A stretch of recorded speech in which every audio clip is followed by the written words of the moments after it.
दरम्यान शरद पवार यांना fake narrative पसरवण्याची सवय आहे अशी टीका मंत्री विखे पाटील यांनी केली।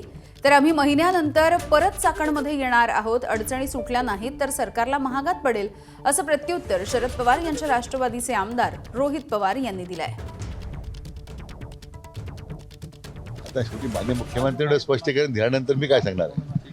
जो फेक नरेटिव्ह सातत्यानं खरं म्हणजे पवारसाहेब ज्येष्ठ नेते आहे, परंतु त्यांचं संपूर्ण जे वाटचाल पाहिली ती अशाच पद्धतीने फेक नरेटिव्ह पुढे गेलेली आहे, म्हणून तर आज त्यांच्या पक्षाची अधोगती अशी झालेली आहे। आज विखे पाटील साहेबांना सांगायचे तलाठी भरतीमध्ये भ्रष्टाचार झाला, त्याच्यामध्ये पेपर फुटला, हे 2 वर्षापूर्वी मी सांगत होतो, तेव्हा हेच विखे पाटील म्हणले होते Rohit Pawar fake narrative spread करतायत, रोहित पवारवर FIR झाले बाहेर।